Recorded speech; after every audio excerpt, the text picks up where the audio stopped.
desde já dar as boas-vindas, né, aqui aos nossos convidados, também todos vocês, então, que estão nos acompanhando nessa noite comemorativa da Liga do Agro.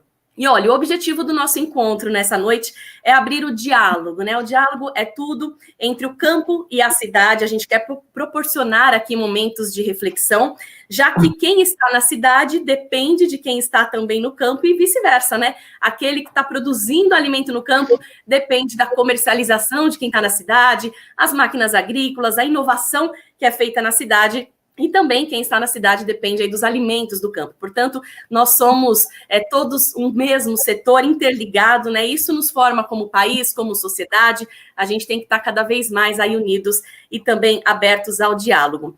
Eu quero agradecer a toda a equipe, do pessoal da Liga do Agro, administrativo, também o pessoal do conteúdo, pelo convite, também por proporcionar essa noite aqui para todos nós. E eu quero rapidamente destacar os objetivos e também o propósito da Liga do Agro.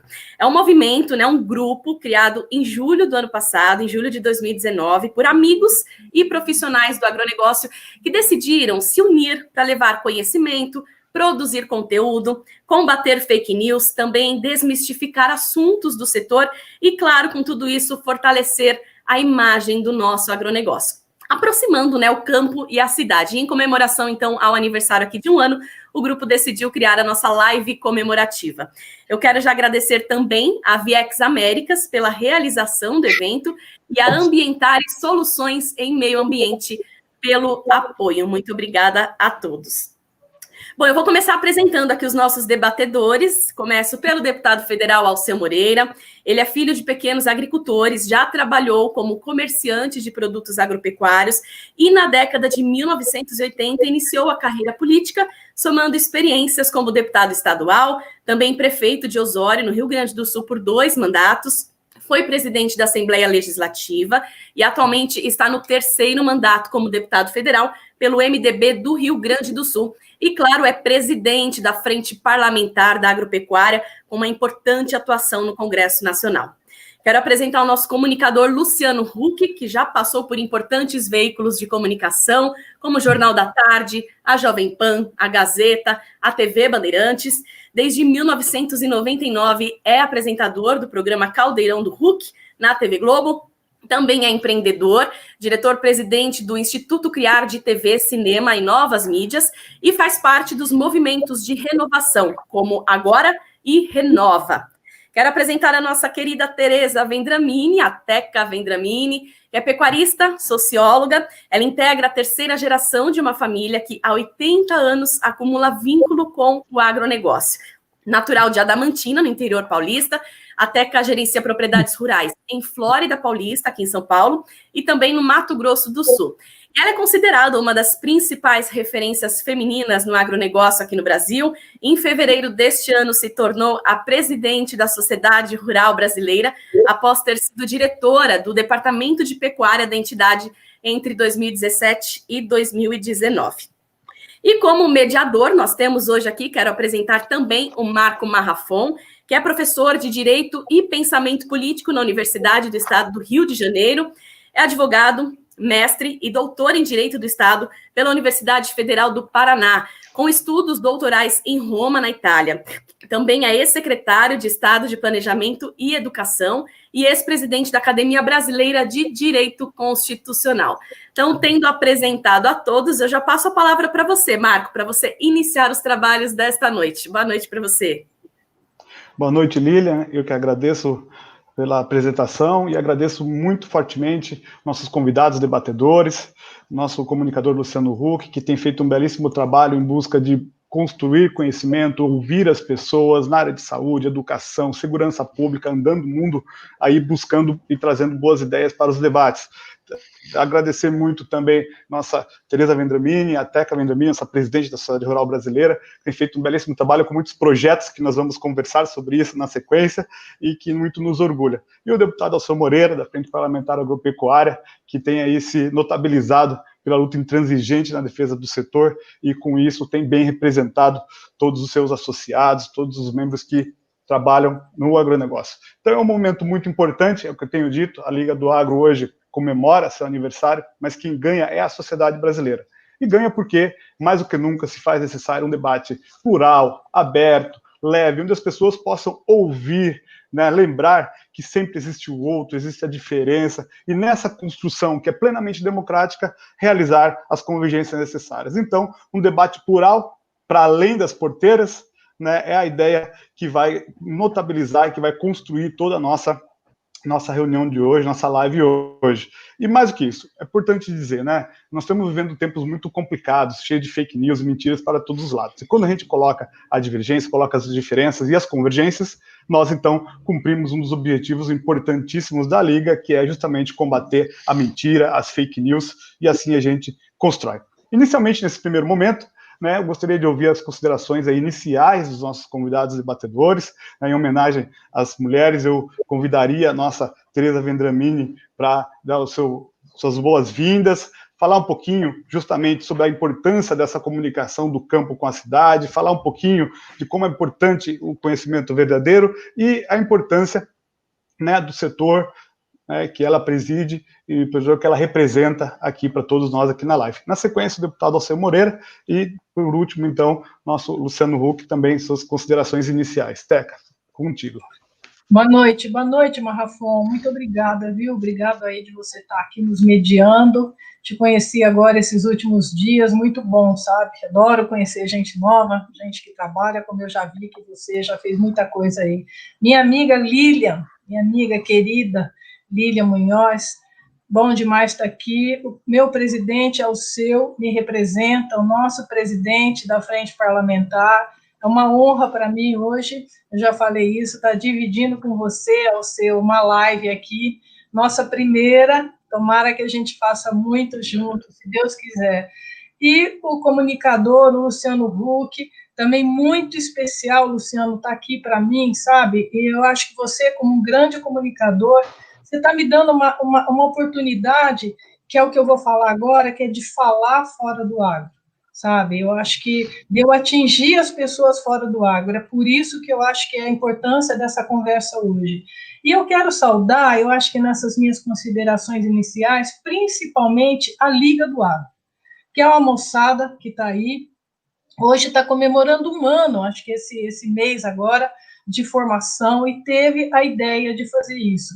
E, novamente, a Liga, é a Liga que está me proporcionando essa oportunidade, sabe? A Liga que está me proporcionando essa oportunidade da gente, eu e o Alceu, poder atingir, junto com o Luciano, que o público maior que deve estar aqui é o público dele, da gente falar um pouco fora do agronegócio.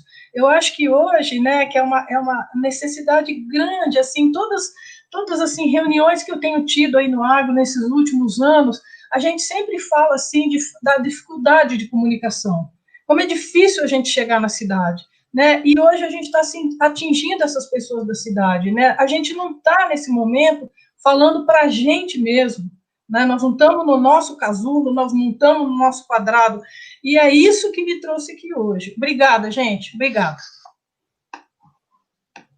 Nosso deputado Alceu. Olá, eu queria dizer da imensa alegria que tem em poder estar com a Teca, nossa Tereza Cristina. Aliás, queria dizer, Luciano, que é o império das Terezas, né? É uma na Casa Rural, a outra é ministra da Agricultura, elas tomaram conta desse negócio, né?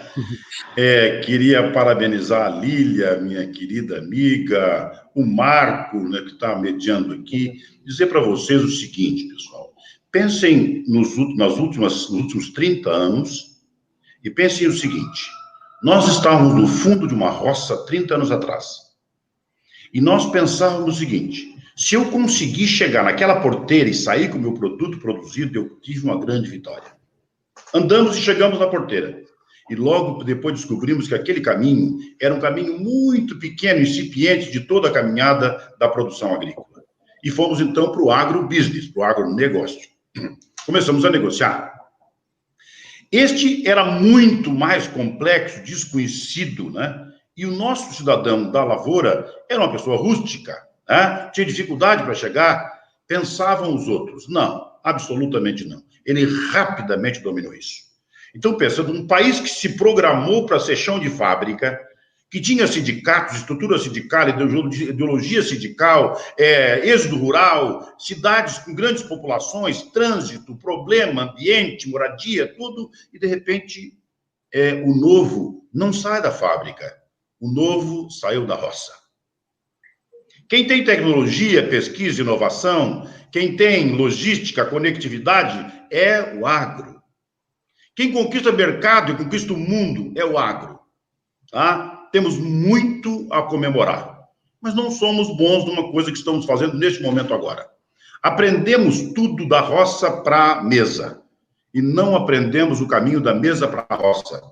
O caminho da mesa para a roça é comunicação e imagem. Como fazer comunicação e imagem? Meu amigo, quando tu vai fazer comunicação e imagem sobre um setor como o agro, tu está lidando com um corpo multilateral. Para cada face deste corpo, reflete um interesse. Querer responder isso tudo com frases rasas, alto ou baixo, gordo ou magro, preto ou branco, é no mínimo pouco inteligente. Eu vou querer mesmo que os franceses, nossos concorrentes, de quem estamos tomando as prateleiras do supermercado da Inglaterra, que eles ficam loucos de felizes conosco? É claro que não. Isso aqui não é Olimpíada. Nós estamos disputando mercado por centímetro e vírgula. Tá? E é claro que essa pessoa vai colocar todo tipo de empecilho. Aí, então, eu faço o seguinte, na questão ambiental, eu deposito todas as minhas fichas dizendo o seguinte, olha, vocês já derrubaram as matas de vocês já fizeram tudo que tinha que ser feito, vocês já acusam eu de tudo. Pô, e no final de tudo, resolveu o quê? Eu respondi tudo? Não. É verdade o que eu disse, mas também é verdade que eu preciso fazer muito mais no meu país. Então, percebam que as respostas são sempre multilaterais e são generosas. Elas precisam compor um conjunto. A resposta deve ser científica? Depende. Se a afirmativa é científica, a resposta é científica. A resposta deve ser jornalística, porque eu quero trabalhar o consumidor. Se a afirmativa é jornalística, a resposta é jornalística. Então, fazer comunicação para os centros urbanos é fazer o caminho da mesa para a roça. É fazer com que as pessoas, agora na pandemia, possam perceber que talvez o único momento de lazer que ela tem, onde tem grande prazer, é tomando o vinho que veio da roça, ou é um belo jantar, um almoço com tudo que veio da roça. Nós somos teu sorriso. Nos aplaude, nós gostamos. Meu caro Luciano, está contigo a bola.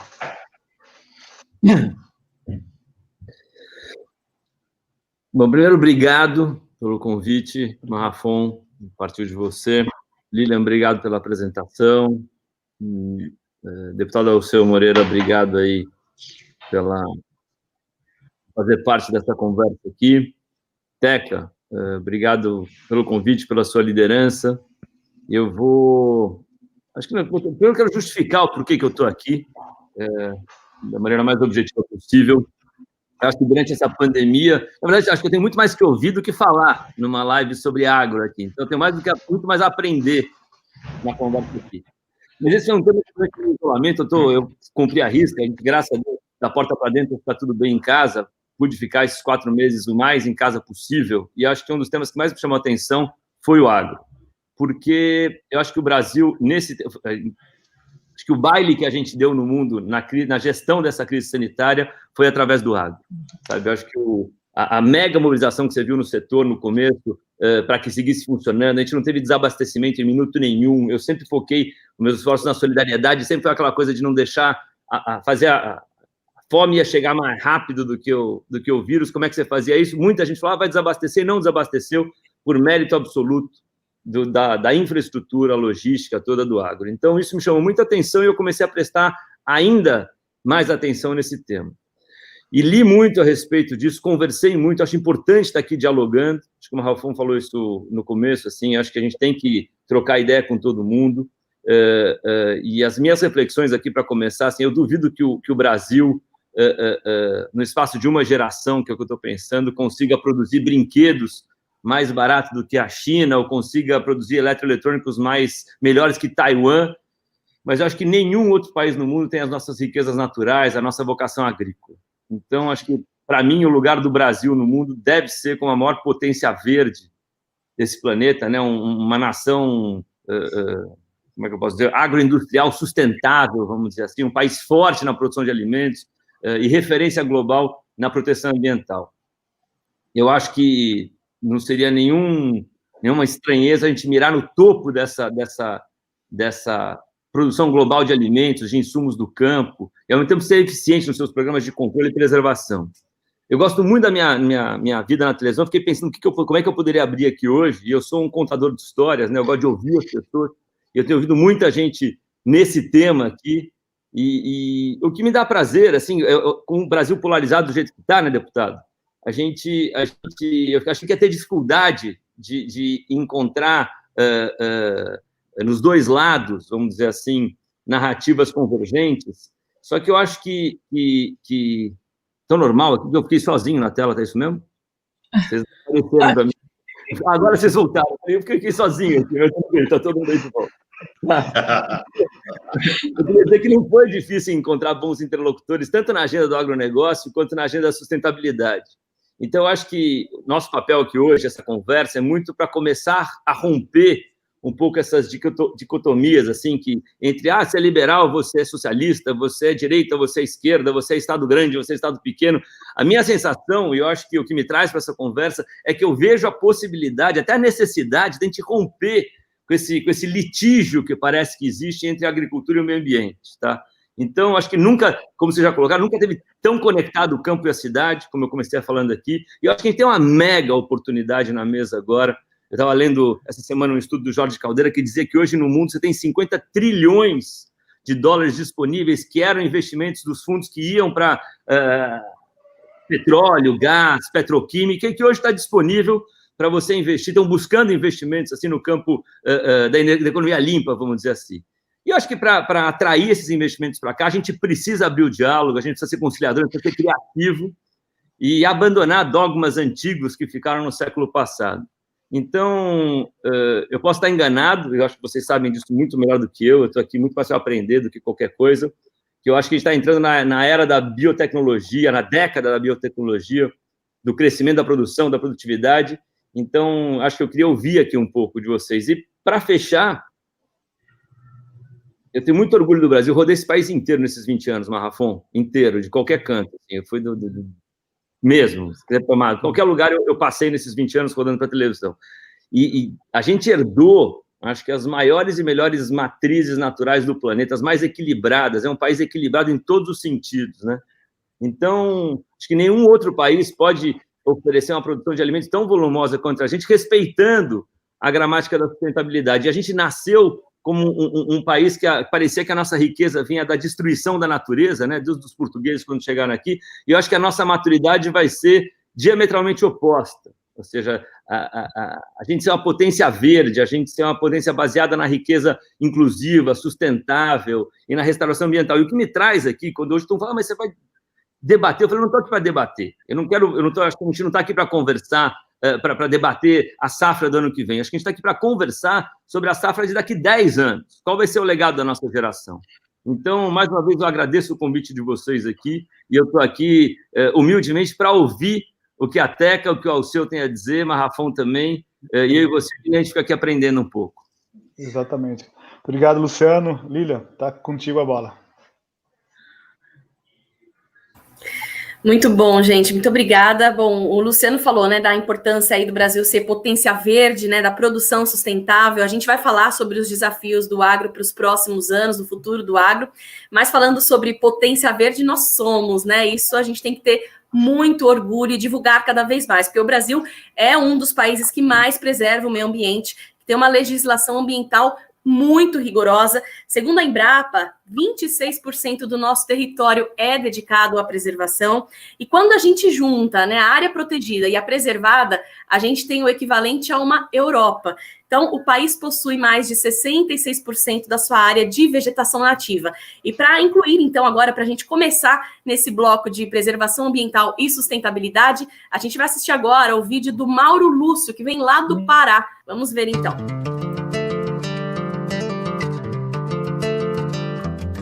A preocupação nossa maior é em gerar riqueza, é em gerar bons empregos, é em melhorar a qualidade de vida das pessoas, é em melhorar o lado social das pessoas. E isso tudo com um componente muito interessante, que é a conservação.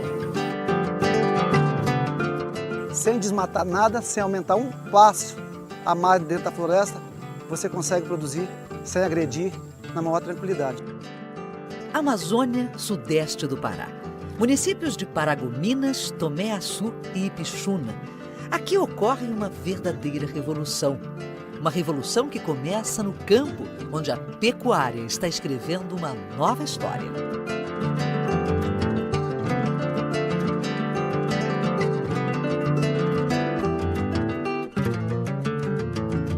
Pecuária Verde é um projeto que foi criado no intuito de melhorar a atividade, fazer uma transformação no modelo de produção de pecuária.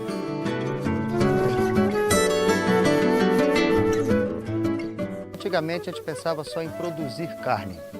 A situação atual que nós vivemos nos obriga a produzir e produzir com sustentabilidade. Então hoje nós temos que ter animais de qualidade, produzindo com qualidade, além de levar em consideração a nossa área ambiental. Então, a importância desse projeto para a gente é que ele consegue agregar tudo isso para que a gente tenha essa carne de qualidade em um ambiente sustentável.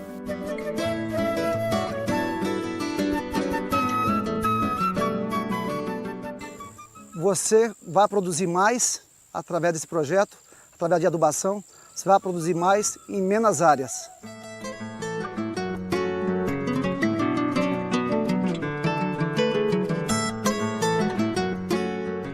O que vai acontecer é que vai sobrar muita área antropizada, que o destino era a pecuária, vai passar para uma agricultura, vai passar para uma silvicultura, e isso vai diversificar a renda do proprietário rural e vai dar mais condição a ele de sobrevivência. E com isso ele poderá arcar com a sustentabilidade ambiental e social.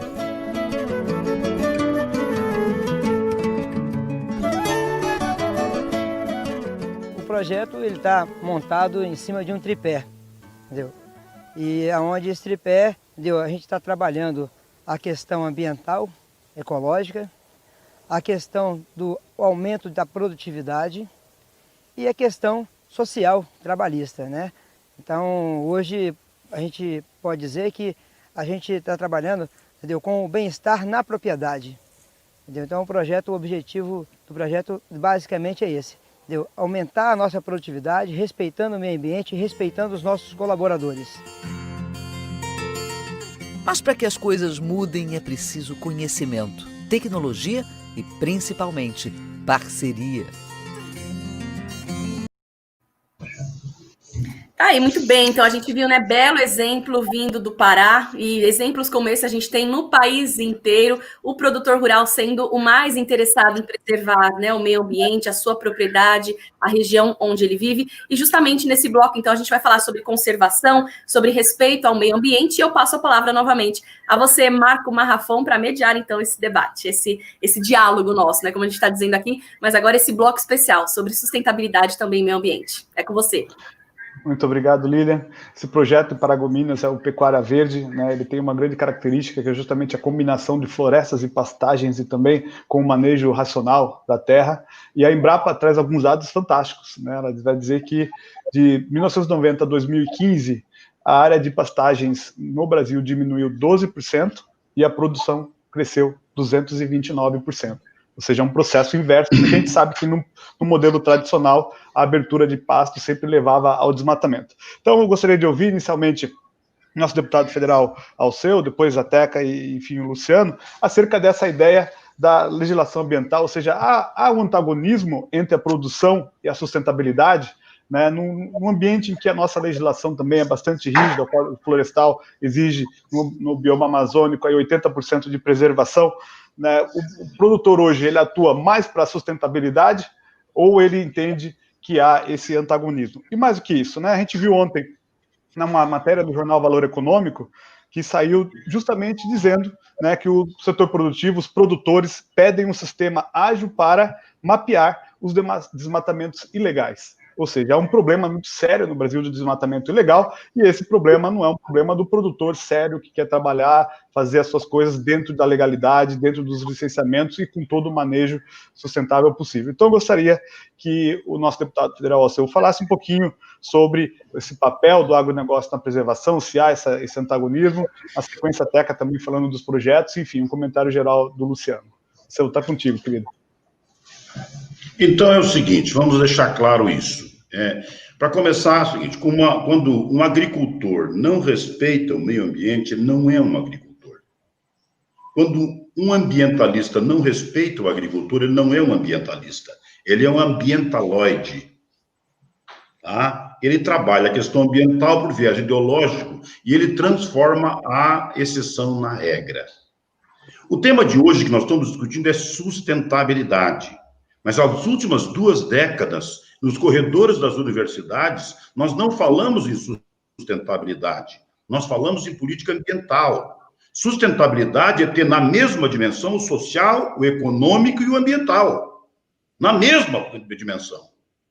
Colocar nesse processo apenas o ambiental como se o homem e a economia fossem meras circunstâncias? Não, claro que não. Então, a gente precisa trabalhar sustentabilidade. Meu amigo, era final da década de 60, início de 70, e começava a se falar no plantio direto na terra. Pensa comigo, para mim que vim com meus 9 anos de idade, lá de um lugarzinho chamado Sangafunda, 7 irmãos, 12, 15 hectares, plantando, nós capinava, lavrava com arado de boi, depois capinava tudo com enxada, aquilo, tudo, não podia ter um matinho na terra, aí de repente aparecem uns doidos que inventam de plantar milho no meio do mato. Bota a semente no plantio direto, você fica olhando para aquilo, mas que loucura isso! Como é que esse cara não vai lavrar, não vai virar terra? Pois não fizeram mais. Os rios eram absolutamente turvos, porque perdia-se tonelada de terra para os rios, por revirar a terra com a chuva. Nós acabávamos dando terra nos rios. O plantio direto, sem que nenhum ambientalista pedisse, ele trouxe essa riqueza de manter o nosso solo com solo orgânico. Vai ali no oeste baiano, aquilo ali, há 40 anos atrás, era deserto, área desertificada, granitos de areia na 3ª forma de decomposição geológica. Eles agora têm 6 centímetros de matéria orgânica, produz milho, algodão e soja como ninguém. Quem recompôs aquele solo? O agro que recompôs o solo. Ah, bom, mas tem lá no Nordeste, tem lá na Amazônia alguém que derruba mato, sim. Aí bem pertinho da casa do Luciano também invadiram há pouco tempo uma casa e roubaram tudo que tinha dentro. Tem desvio de conduta social em todos os lugares. Se o macaco quebrar um galho da Amazônia, é motivo para uma gritaria internacional. Agora, se colocar todo o lixo de São Paulo no Tietê, não tem problema. Não tem problema. Quer dizer, é no urbano. Então, nós temos que deixar claro o seguinte, o que é exceção é exceção. O rio enche pelas 2 margens, nas grandes cheias, mas ele sempre volta para o leito. O leito é o caminho do meio. Nós temos que encontrar o diálogo de convergência, construir consensos. Quando eu estava vindo para esse programa, recebi uma patrulha gigantesca. Tu vai lá fazer um programa com aquele comunista chamado Luciano? Como é que tu vai para aquele programa com esse camarada? Tu é do agro? Tinha uma patrulha enorme, como se eu tivesse marca no lombo. Eu agora não posso, tu é daquele time, não é do outro. Não, meu irmão, não. Aqui no plenário da Câmara dos Deputados, de vez em quando eu ouço um deputado radical de esquerda ou de direita. Eu tenho quase 100% de contrariedade com o que ele fala, mas no meio daquele discurso tem uma frase lúcida que melhora o meu discurso. Não ser capacidade de ouvir os outros é não ter capacidade de enriquecer teu próprio discurso, construir suas próprias soluções. Então, eu quero te dizer o seguinte, o Brasil vai muito bem, obrigado. Nós temos problemas na Amazônia pela dimensão da Amazônia. Agora, uma coisa, Luciano, que é importante falar também, Marco, é o seguinte, os mesmos que falam mal de nós o tempo todo porque vendemos as árvores da Amazônia, não permite legalizar as madeiras da Amazônia. Querem continuar vendendo ilegal. Os mesmos que falam mal dos garimpeiros não permite que se regulem os garimpos. Para a pessoa ter que pagar imposto sobre minério extraído, saber onde é que está, como é que é o nome, o sobrenome, o CPF, onde ele está. 1 milhão de famílias na Amazônia que tem terras que o Estado os colocou lá e colocou com uma única condição, derrubar o mato e plantar. Ele não é grileiro, ele está lá 10, 20 anos, 30 anos, 40 anos naquela terra, ele até hoje não tem escritura pública e registro. Não tem um pedaço de chama de seu. Ele não pode tomar financiamento no banco, porque ele não pode dar terra como garantia. Aí nós estamos querendo fazer regularização fundiária, os mesmos que falam que nós estamos acabando com a Amazônia não permitam que eu dê CPF, endereço para aquelas pessoas, para quando tiver uma fumaça no mato, saber de que lugar está sendo queimado, quem é o dono. Então, há muita contrariedade disso. E, por último, quero concluir com isso esse texto, e dizer o seguinte: o Brasil é o país que tem o triplo de qualquer outro país do mundo que preserva terra agricultável. É fácil comparar com os outros países com pedra, fogo, gelo. Nós preservamos numa propriedade de 40 hectares, 8 tem que ser mato, é 20% da propriedade tem que preservar. Nós preservamos terra agricultável. Nós queremos vender produto com selo verde, porque é isso que o Brasil precisa. E não faremos isso xingando os nossos adversários, é convencendo-os do contrário. Muito bom. Teca, por favor, é contigo. Obrigada, Marco. Olha, eu vou pegar a linha aí do Alceu, e eu acho que falar de produtor rural, questão ambiental, né, e eu acho que e desmatamento ou sustentabilidade, eu acho que a gente tem que falar primeiro do nosso Código Florestal, sabe? Eu só vou acrescentar aí a fala do Alceu. Então, assim, nós temos um Código Florestal, que eu não vou ficar aqui, todo mundo isso é público, sabe? De 2012, e ele teve quase mais de 900 audiências públicas, né, até chegar ao final. Ele foi tão discutido, não é assim, as pessoas não sabem, não foi 20 audiências, 50, 100, foram mais de 900 pelo Brasil. E eu acho que, assim, vamos falar do produtor. Para o produtor rural, a gente cumpre, nós precisamos cumprir o Código Florestal. Isso é um ponto. Agora, o Alceu deu, assim, uma introduzida aí, de que produtor a gente está falando. Né? Eu sou produtora rural, eu sei que o Alceu é produtor rural, então, assim, existem os produtores rurais, e eu vou fazer um caminho aqui dividindo a gente, não é para o bem ou para o mal, mas do outro lado dessa avenida, eu coloco os especuladores, eu coloco os desmatadores, eu coloco os grileiros, que eu acho importante nessa oportunidade que a gente está aqui hoje, que não é o produtor rural. E, assim, eu vou falar mais uma coisa, falando de questão ambiental, para dar mais uma ênfase nisso daqui, é que o produtor rural, nós aqui, eu como representante da sociedade rural brasileira, tenho certeza que o Alceu, como representante da nossa frente parlamentar do agronegócio, o que nós queremos? Punição severa, gente, aos desmatadores ilegais. Acho que isso tem que ser muito falado aqui. Nós somos 100% contra o desmatamento ilegal, mas com certeza, outra coisa, tolerância zero com desmatamento ilegal. E a gente, nós queremos mais assim, para finalizar isso, com esse desmatamento, com esses problemas da questão ambiental, que o governo combata o ilegal. Isso daí tem uma hora também que chega que o produtor rural, ele não consegue fazer isso. A gente só ganha pecha e nós somos os acusados. Mas aí eu já passo essa parte para o governo, que ele que tem que combater mesmo e fazer essa parte. Eu acho que é isso daí, Marco, e eu acho que passo para você novamente. Maravilha, Teca. Muito obrigado. Nosso querido Luciano, por favor, suas considerações. Eu estou ouvindo aqui também. Alceu, eu também fui muito criticado em estar com você no mesmo painel. Agora eu queria dizer assim, eu na verdade, não estou aqui como lado algum. Eu sou um curioso, eu sou uma pessoa interessada através dos movimentos cívicos e como cidadão ativo, encontrar solução para as coisas. Como é que a gente pode, a nossa geração, apresentar? As pessoas no Brasil hoje perderam o direito de sonhar. Assim, você vai... a gente até pode chegar aqui e falar, se a gente for falar algum momento do pequeno produtor, a gente pode falar de desigualdade, que eu acho importante, porque o agro também vive da desigualdade. Assim, existem vários agros no Brasil. Tá? E acho que a gente tem que levar em conta essa diversidade das regiões rurais que a gente tem no Brasil, essa heterogeneidade do perfil dos produtores, né? Então, acho que se a gente falar em algum momento aqui de pequeno produtor, a gente pode falar de desigualdade, que é um ponto importante. Então, o que me traz a esse debate é como é que você pode na nossa geração, apresentar uma solução, um projeto de país. E não acho também, a Lilian falou, nós somos uma potência verde, eu acho que a gente não é uma potência verde. Potencial para ser uma potência verde. Eu acho que o Brasil pode ser a maior potência verde do planeta. Não somos. Tá bom? E no vídeo, assim, parece que o mundo está maravilhoso. E também acho que não está. Assim, a gente fingir que os problemas não existem, eu acho que é a gente não enfrentá-los. Então, ou a gente tem um plano de comunicação gigantesco que vocês estavam falando. A imagem que hoje está passando para o mundo não é que a gente é um país sustentável e não é que a gente é um país que está preservando. Não estou discutindo se está certo ou está errado. Então, como observador, eu acho que a mensagem que está vindo não é a mensagem que a gente gostaria que fosse. E acho também, fez a comparação com a relação da Europa, eu tinha lido isso ontem, que não faz muito sentido também comparar, porque a Europa tem, sei lá, eu estava lendo, são 10 milhões de quilômetros quadrados e o Brasil tem 8,5 milhões de quilômetros quadrados, né? E a área de vegetação nativa do Brasil corresponde, na verdade, a um pouco mais da metade da Europa. Então, é uma comparação que não é muito verdadeira.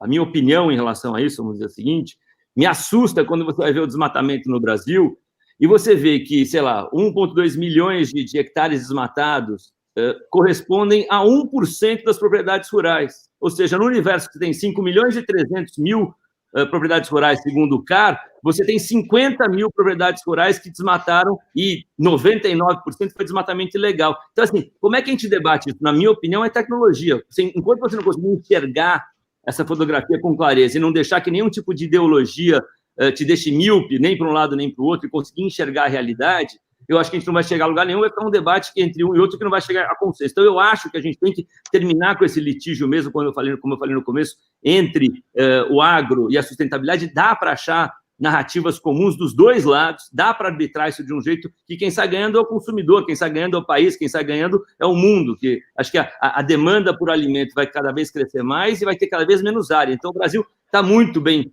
posicionado. E você falou, Teca, do Código Florestal, e eu acho que é um tema muito discutido, mas eu concordo com você. Acho que o Código Florestal que a gente tem hoje foi um enorme avanço para o Brasil. Tá? Você pode discordar de um ponto, discordar de outro, dos aspectos do texto e tal, mas ele foi constituído depois de um enorme debate com a sociedade e acho que é um balizador importante. A meu ver, com todas as, talvez, problemas que tenham, isso a gente pode discutir, vocês sabem melhor do que eu acho que se a gente seguisse o Código Florestal, se a gente conseguisse executar ele de verdade mesmo, nos levaria para um lugar melhor do que a gente está hoje em dia, que já é importante.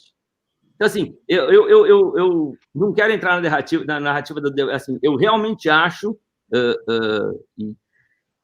voltando ao que a Lilian falou, o Brasil tem tudo para ser a maior potência verde do planeta. O Brasil tem tudo para ser a maior potência agroindustrial sustentável do planeta. Sem derrubar uma árvore, você pegar os 25% das áreas mais produtivas, das propriedades mais produtivas do Brasil, conseguir democratizar o acesso à tecnologia, essa eficiência que você tem nesses 25% mais produtivos, você dá saltos exponenciais de produção e de volume no Brasil sem derrubar uma única árvore. Então, eu acho que esse debate aqui é importante, só não acho que a gente tenha que dourar a pílula como se o mundo tivesse lindo e está tudo certo. Acho que a gente pode caminhar para isso. E a gente só vai caminhar para isso se a gente arbitrar, conversar e dialogar. Ótimo. O Luciano Vacari, lá de Mato Grosso, está te mandando um abraço aqui no meu celular, tá? Te mandando um abraço, o debate está muito bom, o pessoal está gostando. Falei, então, deixa eu quebrar um pouquinho o protocolo, né? Já passa a bola para a Lilian, porque nós vamos falar sobre os pequenos produtores, Luciano. Ótimo, de marrom na mão. Exato. Vamos sim. Bom, a gente está falando muito, né, sobre a pandemia agora, a gente mencionou sobre o abastecimento de alimentos e os pequenos produtores são, claro, essenciais, né, para a produção dos alimentos que são consumidos aqui no país e eles também dependem muito, né, dessa conexão com a cidade para que os alimentos de fato sejam distribuídos, cheguem à mesa de todos os cidadãos. E eu quero convidar, então, vocês todos para a gente assistir agora um vídeo de 3 irmãs que são produtoras rurais maravilhosas, as agromeninas de Guapiaçu, em São Paulo. Vamos ver esse vídeo. Eu sou a Ariane Caldeira, eu Aline Caldeira e eu Aniele Caldeira. Somos 3 irmãs produtoras rurais, moramos em Guapiaçu, interior de São Paulo. Aqui a gente trabalha com hortaliças hidropônicas, frango de corte e também verduras convencionais na terra. Temos também um pouquinho de gado de corte. Nosso pai queria que nossa realidade fosse diferente da dele, do trabalho no campo, porque ele fala que o trabalho é árduo, é difícil, a vida no campo, e ele queria a realidade nossa diferente da dele. E foi aí que a gente foi fazer faculdade. A gente se formou em engenharia civil, eu em 2017 e a Gêmeas em 2019. Nesse tempo a gente conseguiu provar para o pai que a gente conseguia facilitar o serviço aqui no campo com a ajuda da tecnologia para dar mais renda em pouco espaço. A gente conseguir aumentar, tornar a realidade de antigamente diferente, né? Que nem a gente facilitar para a gente crescer, a gente aumentar ao longo do tempo, né? A Aline fica mais responsável com a parte de banco, escritório. Aí a Eliane fica mais na lida do dia a dia e o pai mais administrando. As nossas maiores dificuldades foi no começo, convencer o pai que a gente conseguia estar aqui, fazer crescer, fazer acontecer, né? Que a gente tinha capacidade de estar aqui, né? A dificuldade tem muito o sol quente, a dificuldade pra gente, nós somos bem clarinhas. Mas a gente vai tudo driblando. O frio, são vários fatores que a gente poderia desistir de estar aqui, né? Mas com tudo isso, a gente quis ficar, apesar de tudo, né? Trabalhar com hortaliça, a gente tem que acordar cedo. Não é uma coisa fácil, né? Mas a gente, é isso que a gente escolheu para nós, né? E a gente conseguiu fazer acontecer tudo isso como que a gente está aqui hoje. Muito bem, um beijão para vocês, irmãs queridas agromeninas. Marco, passo a palavra para você. Muito legal, muito legal. Então, justamente o tema desse momento é o pequeno produtor rural, né? A gente tem aí prestigiado nossos representantes do setor nesse início do debate. Então, Teca, fala um pouquinho para a gente sobre o pequeno produtor rural, a importância, né, o contexto brasileiro, se o pessoal está sofrendo muito com a pandemia, como que pode ter projetos para desafiar, como vocês têm trabalhado isso na sociedade rural brasileira, né, contando essas iniciativas também, não só do poder público, mas também do poder privado, para pensar a questão, né, das meninas e de tantos outros aí que elas representam, que abastecem a mesa aí dos brasileiros em tempos tão complicados como esse de pandemia. Então, começo pela Teca, depois o nosso querido Seu e o nosso querido Luciano. Obrigada aí, Marcos. Olha, uma coisa que eu me preocupo muito, assim, e tenho um olhar para isso, sabe, o pequeno produtor rural. E, assim, tem um dado que 80% do Brasil são pequenos produtores rurais, parece que até mais, parece que vi, acho que chega a 80 e pouco, né, dos produtores rurais brasileiros que são. Tem outro dado também, que 70% dos produtores rurais só tem o ensino fundamental. Isso até para a gente se situar, né, para a gente entender um pouco disso, né. E assim, você me perguntou, né, se eles sofreram na pandemia. Sim, né, eu acho que eu vou responder sobre isso, mas eu queria falar de uma outra coisa, de produtor rural, da importância deles, gente, na produção da cesta básica brasileira, né. E outra coisa, além deles produzirem né, dessa importância na produção da cesta básica, eu acho que geração de emprego, né? Acho que saiu ontem, se não me engano, hoje no jornal, que o Brasil, ele tem, acho que agora, nesse último trimestre, acho que 9 milhões de desempregados. Então, eu penso muito, né, a roça, né, o campo, é um grande gerador de emprego, né, então, olha a importância dessa agricultura familiar, desse pequeno produtor hoje, para acomodar um tanto de gente. Essa é uma coisa que me chama atenção e eu vejo uma importância. E, assim, na cesta básica, né, produção, né, parece que eles produzem 70% do feijão, 34% do arroz, parece que 80 e pouco por cento da mandioca, 60% do leite. Isso daí é um dado do censo de 2017. Quer dizer, é muito importante isso daí. Agora, em relação, Marco, ao que você falou, né, se eles sofreram muito na pandemia, né, eu me lembro, eu fui eleita presidente da Sociedade Rural Brasileira em fevereiro, e em março ali a gente já chegou a essa coisa da pandemia e todo mundo, né, foi uma coisa difícil aí, está sendo para todo mundo, que nós estamos no meio, né, dessa crise, que eu falo que é uma crise transformadora, tanto para a cidade como para o campo, para todo mundo, e eu me lembro que todo mundo, assim, fechando porta, literalmente, né, as lojas fechando as portas, a gente fechando a porta, e muita gente aqui da cidade grande, que eu falo, né, quando eu estou chegando na cidade grande, eu estou indo para a roça, né, e muita gente correndo para a roça. Existe uma diferença muito grande no entendimento das pessoas que ficam na roça e de quem está aqui, né? Ali demorou um pouco mais para chegar a gravidade do que estava acontecendo, sabe? Gravidade das pessoas entenderem realmente o que estava acontecendo. E eu me lembro, aí não como ser humano, como produtora, mas assim, como presidente da Sociedade Rural Brasileira, eu comecei a ver os problemas que o setor teve.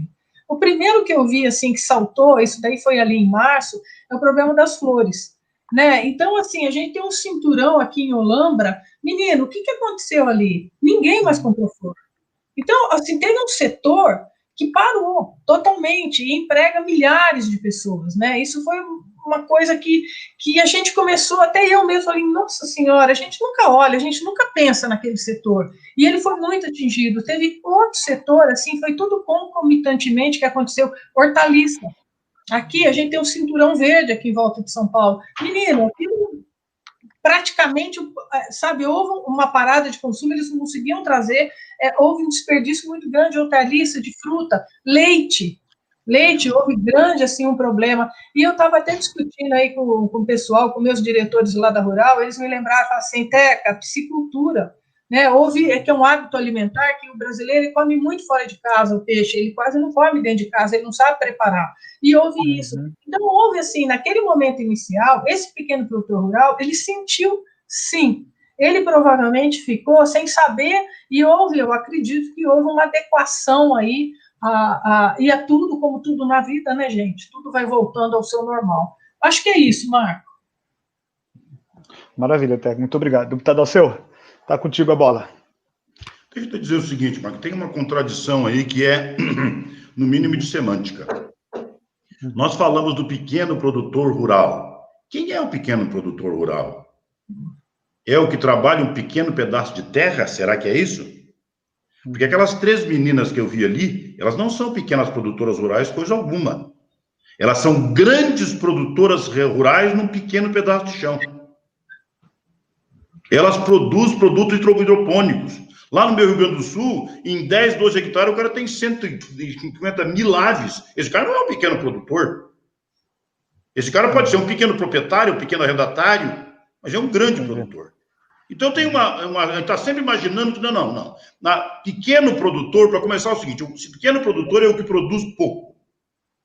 Tá? Ele pode até ter muita área, mas é um pequeno produtor, produz pouco. Este é o pequeno produtor. O resto não é assim. Tá? Eu vi o Luciano conversando sobre a questão ambiental, Luciano, eu queria dizer o seguinte, lá no meu Rio Grande do Sul, por exemplo, nós não sabemos quantas multas ambientais nós temos nos últimos anos. Também nunca vi nenhum europeu falar que o Rio Grande do Sul está desmatando qualquer coisa.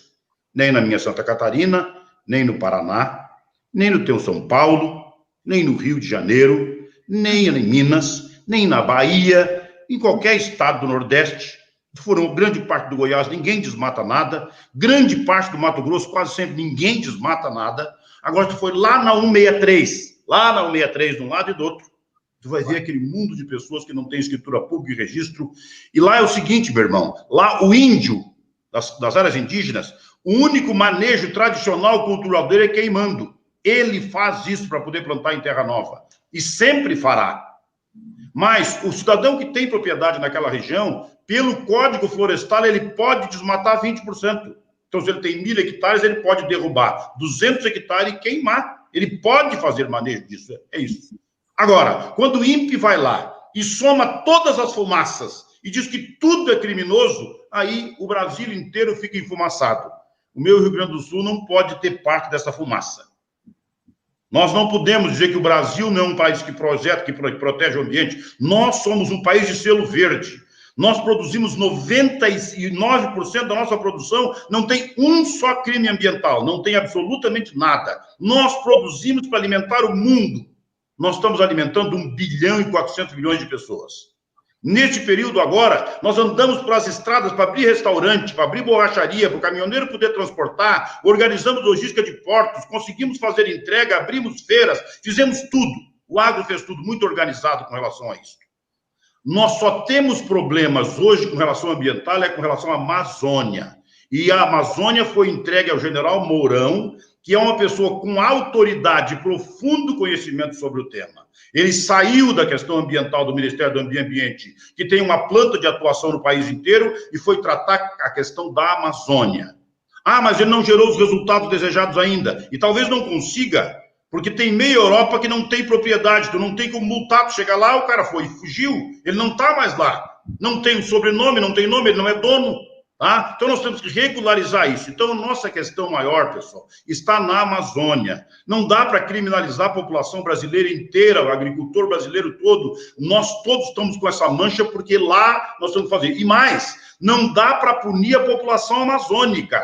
Eles, a grande maioria deles, querem pertencimento, têm orgulho do que fazem e trabalham, por meio dos grileiros que vendem madeira ilegal, que devastam a Amazônia, que botam fogo, bandidos, criminosos, e nós estamos pagando essa conta, tá? Então, a gente tem muita coisa a fazer, inclusive o georreferenciamento, visitar a Amazônia por centímetros quadrados, muita coisa deve ser feita, e neste caso tem que admitir, aquilo que é criminoso é caso de polícia, não é caso de política.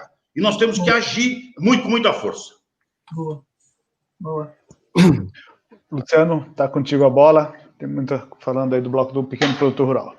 Tá. Obrigado aí de novo, pequeno produtor rural. Só para eu acho que, Alceu, eu acho que a gente tem um sério problema de comunicação em São para fora, assim, porque a gente comunica muito mal. Essa não é a imagem que a gente está passando para o exterior, entendeu? E eu acho que não dá para... A gente é uma federação, não dá para dissociar o problema que tem na Amazônia é o problema de Santa Catarina. Talvez não tenha o problema lá, mas é um problema do Brasil como um todo.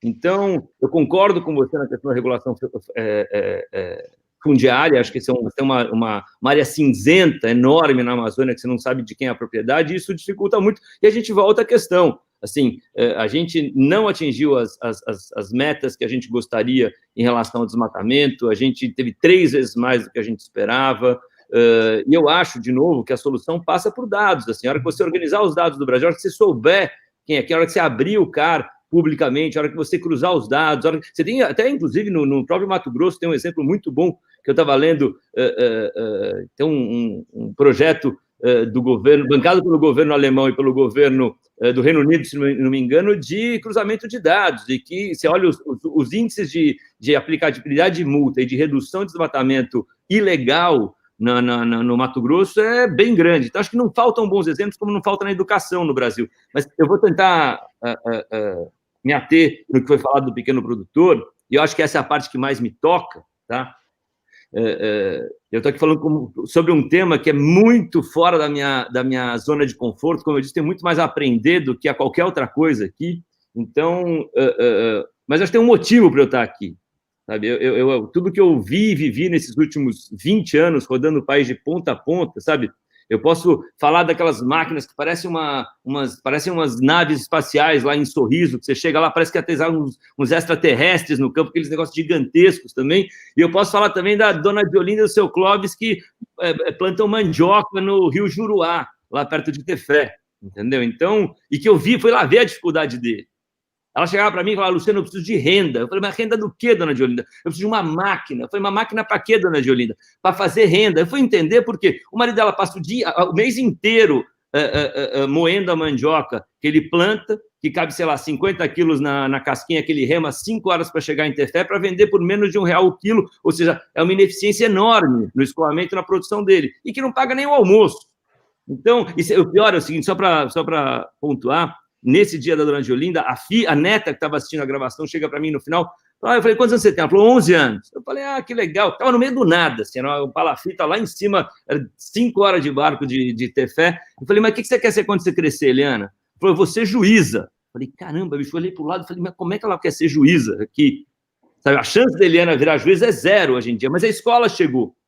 E vocês falaram do povo, das pessoas. Eu acho que o melhor jeito de você cuidar da Amazônia, se essa é uma questão importante, quem está discutindo aqui, de sustentabilidade de produção, a gente sabe disso, o melhor jeito de cuidar da Amazônia é cuidar dos 25 milhões de brasileiros que lá habitam na floresta e nas franjas da floresta. Se você educar a próxima geração com uma cabeça de produção, de ecoturismo, de tudo que a gente sabe das potencialidades que tem ali, porém com um olhar sustentável, que a árvore vale muito mais em pé do que no chão, a gente transforma a Amazônia. E acho que eu falei um pouco disso e acho mesmo, Quando você começa... Eu sou um curioso em relação ao agro, e quando você começa a ler, a tentar entender, você vê a diversidade de recortes que tem no Brasil, você encontra da maior modernidade de um lado a um atraso inacreditável vivendo lado a lado, né? E acho que nesse universo do pequeno produtor que o Marrafon provocou aqui, eu acho que, você fala de agricultura familiar, e você viu as 3 irmãs que estavam falando assim, muito bacaninha a história delas. Se eu tiver errado, se me corrija, Teca e Alceu, acho que eu enxergo no pequeno produtor uma divisão muito clara no Brasil. Assim, quando você vê do centro-oeste para baixo, talvez Tocantins não seja tanto assim, você vê todo o pequeno produtor muito conectado nas cooperativas. E eu sou um homem cooperativista, assim. Eu acho que é aquela imagem, quando você bota um gravetinho só sozinho, ele quebra, 2 quebram, 3, quando você bota 4 gravetos juntos, já não quebra mais. E quando você vai na metade do Brasil para cima, que é onde está a maioria da produção da agricultura familiar, do pequeno produtor, e você vai para a Amazônia, vai para a Caatinga, esse cara não tem apoio de cooperativa. E aí desestruturou esse cara. E esse cara sofre muito. Esse cara não tem o apoio tecnológico da cooperativa, esse cara não tem o apoio de logística da cooperativa, esse cara não tem apoio de inovação.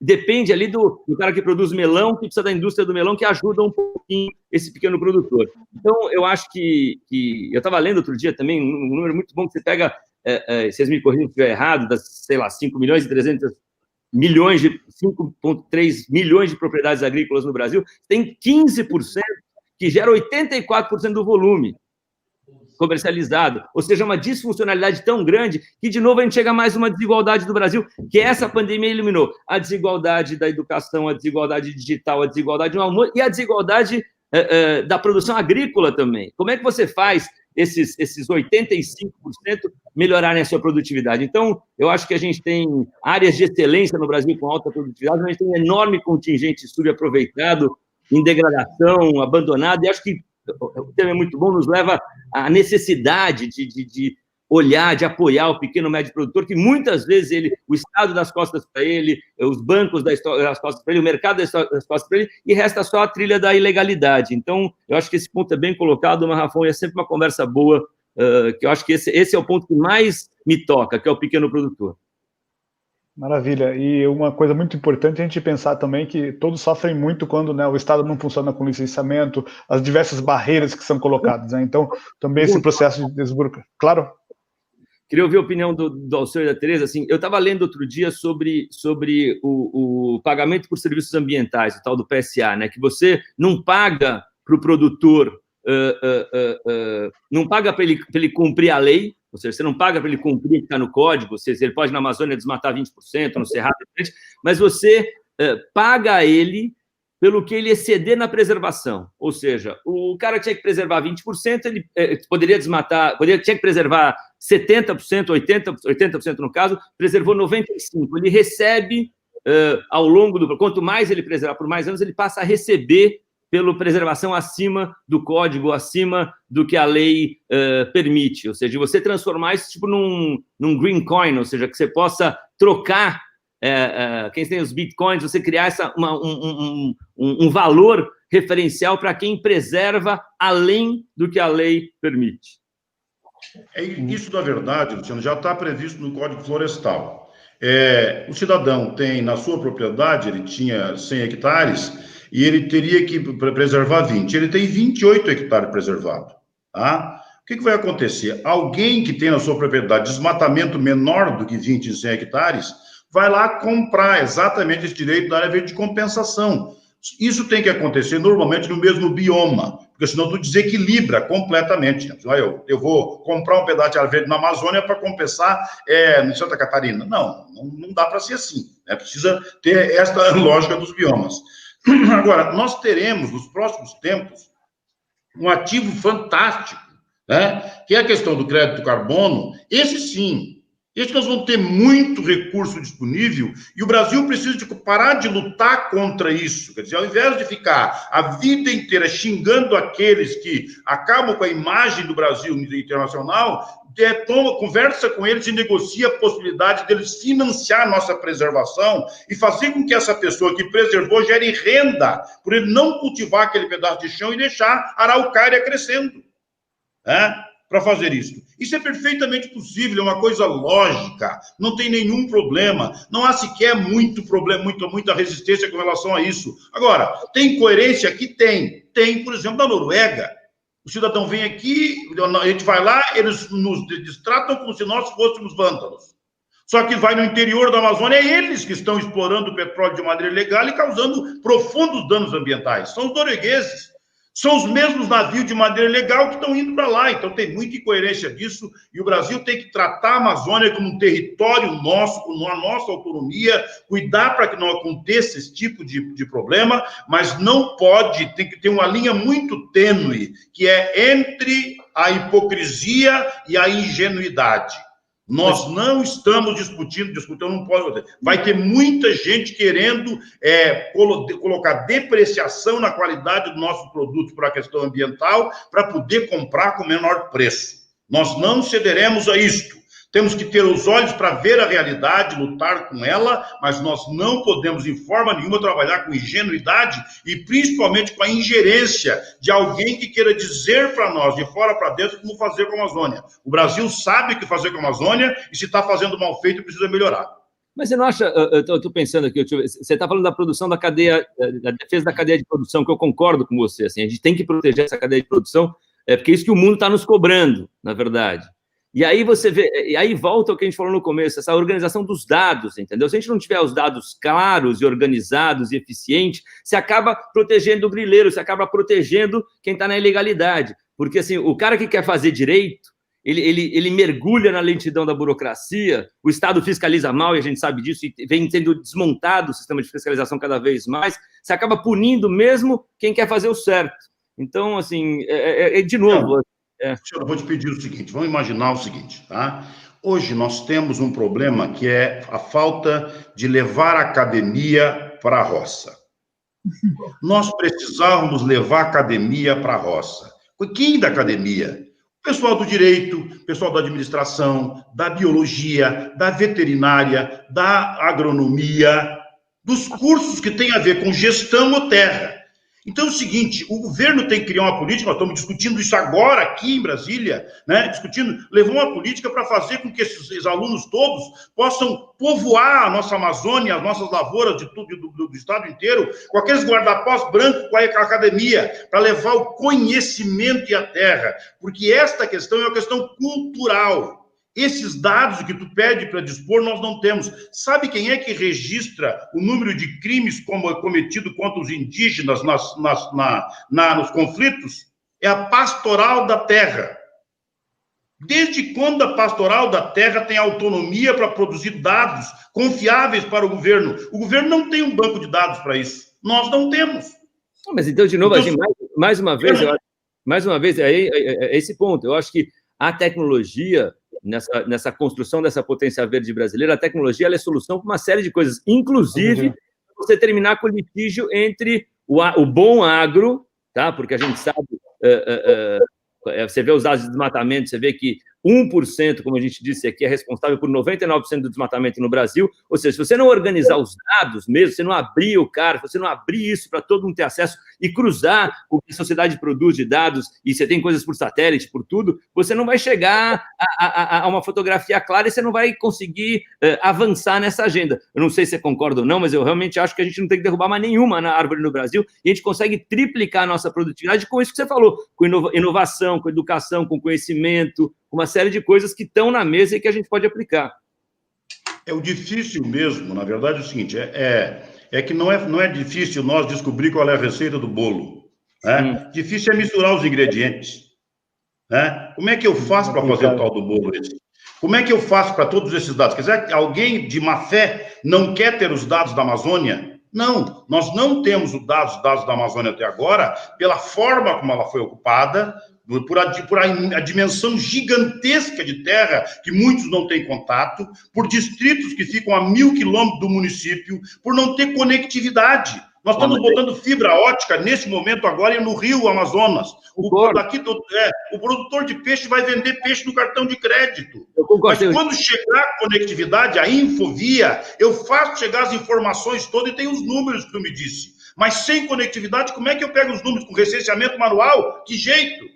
Não, mas você tem hoje 70% do Brasil praticamente desconectado nesse sentido. Mas daí a gente volta ao que você estava colocando, assim, acho que a conexão é necessária e fundamental para você conseguir ter a fotografia clara de fato acontece no campo, e eu acho que também falta uma vontade política, né? Assim, você precisa ter um projeto correto, assim, você quer ter o Brasil com uma potência verde.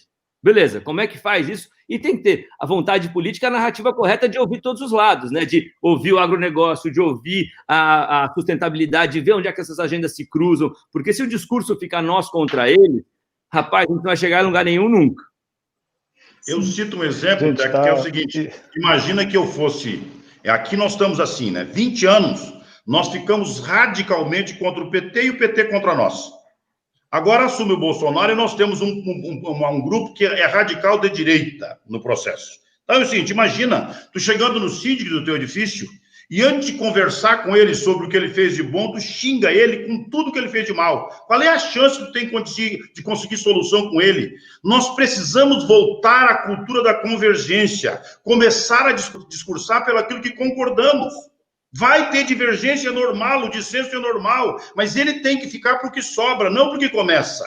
Tá? Nós temos que aprender a construir consensos. O que tu pensa e o que eu penso é diferente, mas nós temos uma média capaz de produzir coisas muito melhores do que passar a vida inteira discutindo a divergência sozinho. Isso nunca vai dar em nada. O Brasil tem que parar de construir a divergência para fazer o discurso que, como uma espada, vence o outro.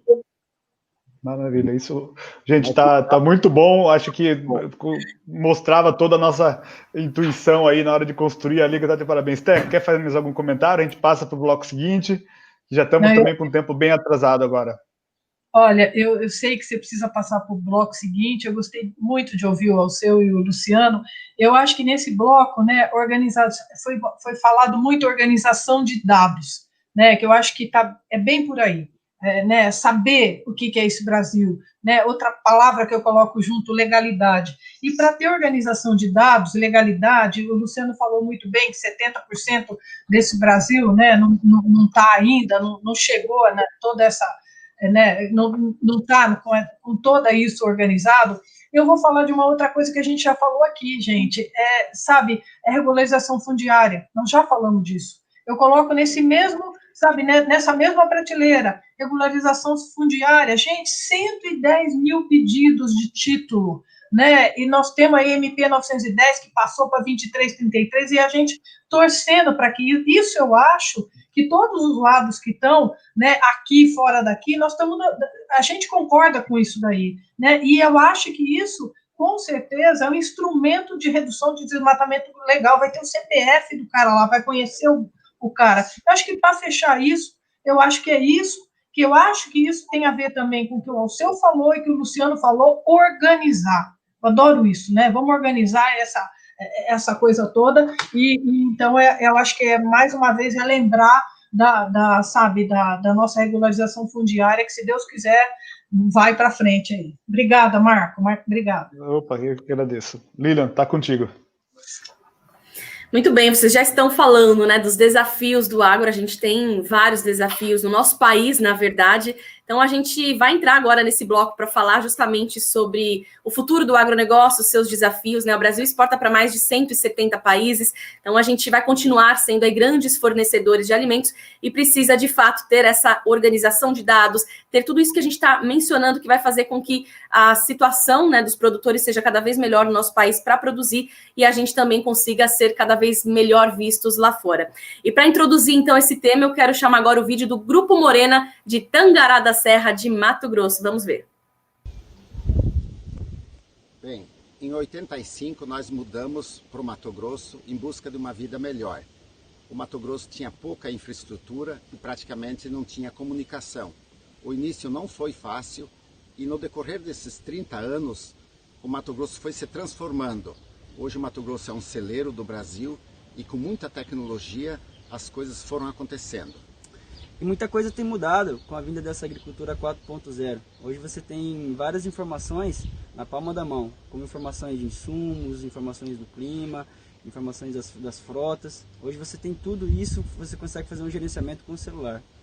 Exatamente, considerando toda a vinda da tecnologia, as mudanças de concepção no mundo, nós também trouxemos para dentro do Grupo Morena novos conceitos de produção. Uma produção sustentável, que respeita o meio ambiente e que busca uma perenidade. Então nós temos aqui plantio direto, integração lavoura-pecuária, nós temos energia solar, reciclagem do lixo, temos nossas técnicas de captação da água da chuva, por onde a gente consegue captar através das calhas nos barracões essa água e utilizar nos tratos culturais e também para lavagens de maquinário. Então nós estamos investindo nas pessoas, que são o principal diferencial de qualquer organização, e isso tudo vem acrescentando cada vez mais. Falando nessa parte de pessoas, eu sou o Luiz Otávio e eu estou dentro do Grupo Morena, fazendo parte do processo sucessório, junto com os meus primos, o Douglas e a Vanessa. E um pouco nessa parte das pessoas, a gente se refere nessa parte da qualificação delas. Então, quando se fala num processo sucessório, nós temos que estar qualificados independente do tamanho da propriedade que a gente tem para administrar. Voltando a falar em pessoas, não poderia perder a oportunidade de falar da mulher, né? A mulher, na verdade, ela sempre esteve inserida dentro do agronegócio, basta ver as nossas avós, nossas mães. O que acontece é que agora a mulher tem visibilidade no trabalho que ela tem exercido dentro do agronegócio. E isso tem trazido um incremento muito grande para a atividade, uma valorização ainda maior da atividade, porque a força da mulher, essa sensibilidade que ela tem, isso faz com que todos os negócios tenham uma gestão melhor e tenham longevidade. E o que agora a gente precisa fazer, na verdade, no agronegócio, já que o Romeu comentou que nesses 30 e poucos anos o Mato Grosso se transformou, a gente soube plantar e preservar. E agora a gente precisa comunicar, falar para o Brasil e para o mundo as coisas boas que a gente tem feito dentro da agricultura. Perfeito, então a gente tratou aí nesse vídeo de vários assuntos que a gente já vem falando, né? Então, tecnologia, a sucessão, né? O futuro, os jovens também no campo, e um ponto que ela tocou importantíssimo, que é a comunicação, que aí eu passo a bola para você, Marco. Obrigado, Lília.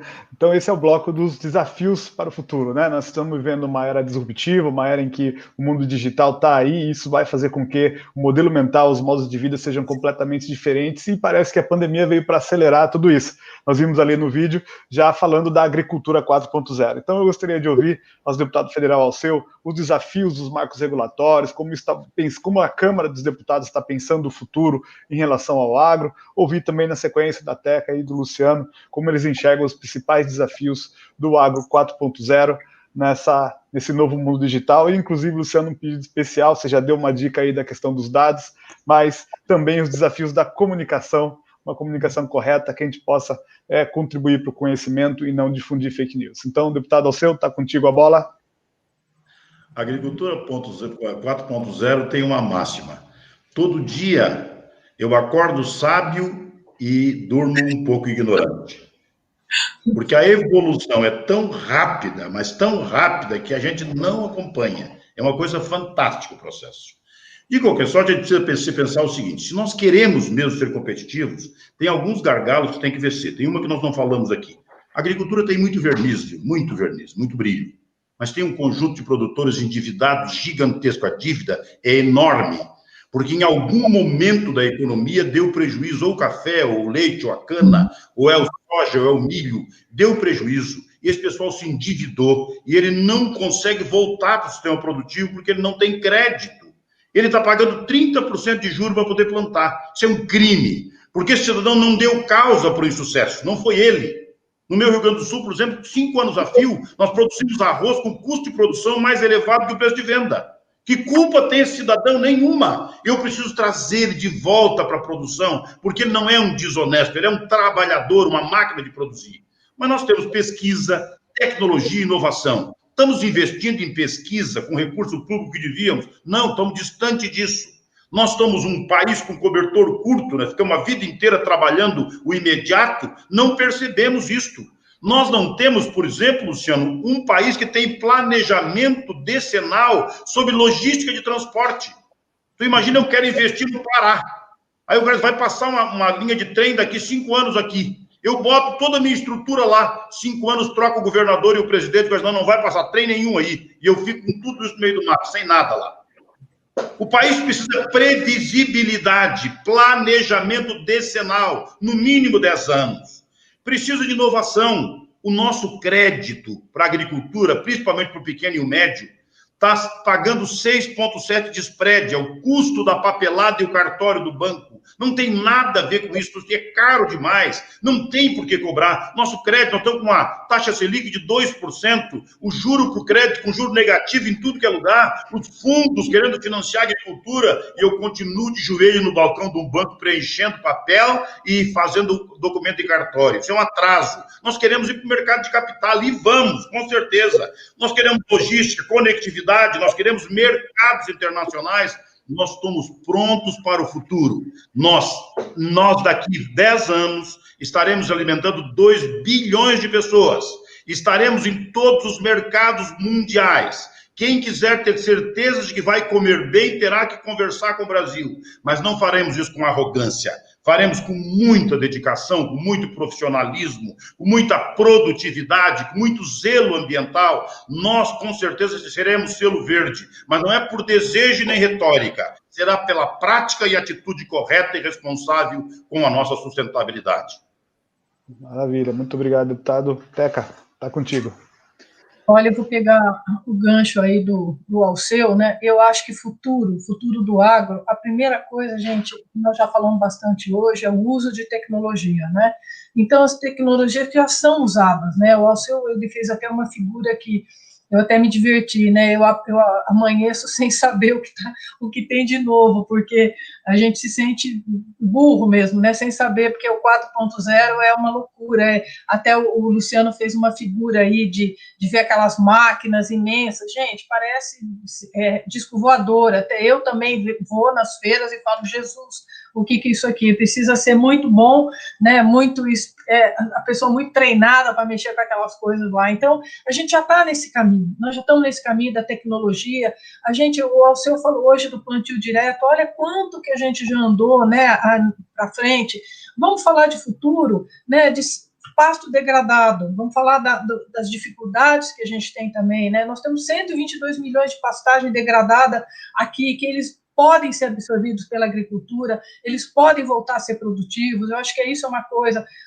Integração lavoura, pecuária, floresta, que é uma coisa que, né, a gente não tocou, mas eu acho importante falar disso também. O Brasil já usa muito isso é futuro, né? Eu acho que o produtor já está usando, vai usar muito, mas para não me estender tanto falando de tecnologia, eu acho que conectividade, a gente falou hoje aqui, né, de conectividade, que o quanto que está precisando, e principalmente esse Brasilzão aí tudo, né, eu gosto muito quando às vezes eu falo assim, né, eu estou no estado de São Paulo, né, então eu ando um pouco pelo Brasil, não andei tanto como o Luciano e como o Alceu provavelmente, mas a gente vai lá no nortão do Brasil, ou do mundo, né, e nesse Brasilzão que a gente anda, então isso é uma questão muito importante, nós já estamos falando muito disso. Falamos aqui hoje também, gente, regularização fundiária, eu falei bastante, isso daí, eu penso nisso para o futuro, já expliquei aqui como eu acho, como eu vejo essa importância.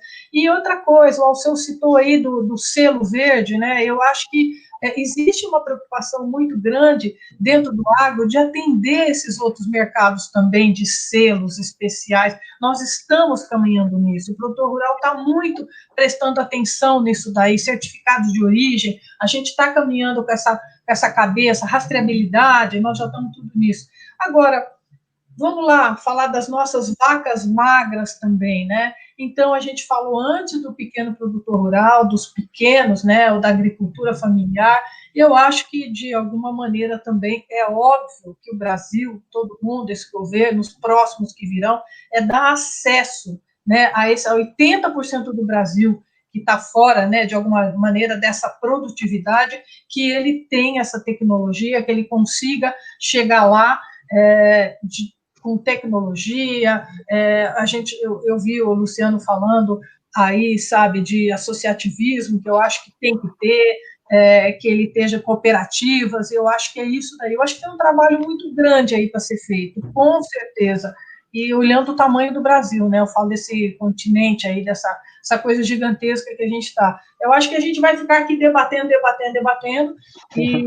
mas eu acho que o caminho é mais ou menos por aí. Obrigada, viu, Marco? Obrigado, Teca. Luciano, está contigo. Teca, eu fico muito feliz em ver você.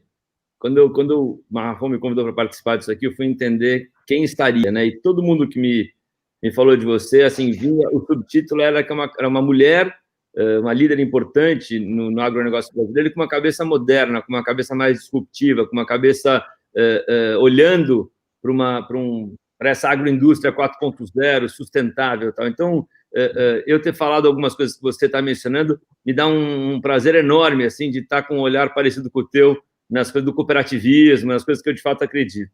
Eu acho que no Brasil as coisas não vão se solucionar por geração espontânea. Eu acho que se a gente não colocar a mão na massa, eu estou aqui como cidadão ativo, sabe? Eu não precisava estar aqui nesse debate, nessa discussão. Eu estou aqui porque eu de fato quero aprender, quero ouvir humildemente, quero entender como é que eu posso contribuir com a potência da minha voz. Eu realmente acho, assim, eu fui a Davos esse ano e eu me senti muito envergonhado em relação ao Brasil quando eu cheguei lá, porque o Brasil estava bem representado, talvez na agenda econômica, a gente não estava em nenhuma outra agenda, não tinha nenhum painel com o Brasil de sustentabilidade, de agricultura, de educação, de saúde. E eu fiquei pensando como é que deveria ser o papel do Brasil, como é que ele deveria ser visto num fórum desse que debate economia, mundo e futuro, né? E nesse momento de resetar o mundo. E o Brasil tem que ser a maior potência verde do planeta, a gente tem que ser visto por isso, e não adianta a gente ficar adorando a nossa própria pílula se não tivesse acontecendo de verdade, entendeu? Eu acho legal se ouvir, mas aí você vê, a Amazônia está queimando, a gente está desmatando, tem um monte de problema acontecendo que a gente não pode fingir que não existe. Então eu prefiro enxergar o problema e ver como é que a gente soluciona. E está claro que a solução passa por mim, na minha maneira de ver, por dados. Assim, ou você realmente organiza esse 4.0 que vocês estão usando, é transformar, para ser uma agroindústria sustentável, a gente tem que ter os dados muito claros de quem é o produtor, dos nossos rebanhos, de todas as coisas que a gente está vendo por aí. Então, e para isso, a gente tem que, acho legal o que vocês estão fazendo aqui, acho que a Liga do Agro é uma moçada nova chegando nesse ambiente, a gente tem que convocar a sociedade civil para estar próximo, a gente tem que participar dessa renovação. A renovação não é só política, ela é de lideranças por todos os lados, e eu estou participando dos movimentos cívicos para isso, entendeu? O Marrafon fez parte do Renove e do Agora, assim, porque a gente tem que ter novas lideranças em todos os setores, inclusive no agrícola, e na agroindústria, vamos dizer assim, e na sustentabilidade, em todas as agendas que para mim são importantes. Então, a gente ouvindo aqui, eu acho que cabe, sim, ao Estado abrir o mercado para essa produção, mas acho que cabe ao setor privado ocupar ele. E para ocupar ele, eu concordo com o que o senhor falou, a gente tem que preparar a mão de obra, preparar a gente. Eu estava pensando aqui, eu estava fazendo uma correlação enquanto vocês estavam falando, a agricultura tem cultura no nome, de cara.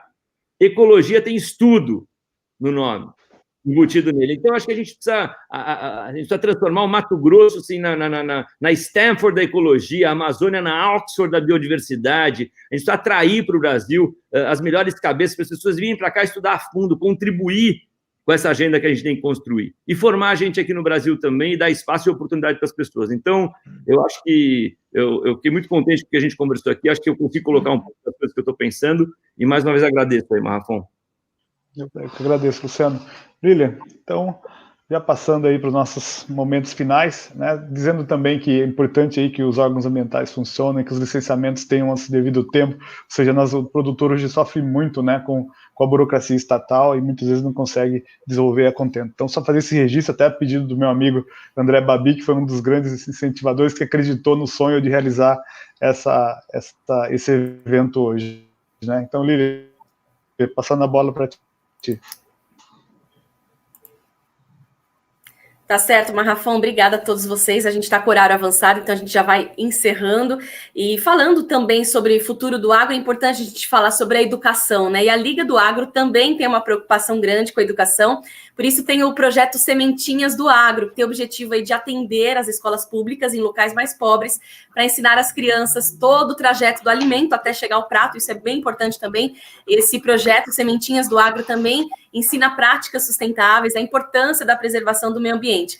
Eu quero, então, parabenizar toda a equipe da Liga do Agro, agradecer mais uma vez, né, por essa oportunidade da gente estar debatendo aqui. Eu quero rapidamente mencionar o nome de cada um que faz parte da Liga do Agro. A presidente Marielle Bife, todo o time de administração e conteúdo, o André Babi, o Antônio Luiz Neto, o Araquém Midon, a Ana Luísa Mendonça, a Ana Clara Baldassi, a Andréia Cordeiro, a Ângela Ruiz, o Eduardo Bessin, a Gabriela Souza, a Jéssica Secom, Gustavo Spadotti, Leilane Rocha, Nicolas Vital, Nivaldo Forastieri, Noelle Foleto, Paulo Arbex, professor, Pedro Puccini, Roberta Páfaro, Sônia Bonato, Samanta Pineda e Stephanie Ribeiro. Então, vocês estão de parabéns aí com esse trabalho, né, de um ano, que vem conquistando aí grandes espaços também, e de fato a gente dialogar, falar sobre o que existe de bom no campo, na cidade, mas o que existe também de algo a ser melhorado para a gente pensar no futuro, nas futuras gerações, é importantíssimo esse diálogo. Então, mais uma vez, quero agradecer aí por estar participando desse debate tão rico, tão importante com todos vocês.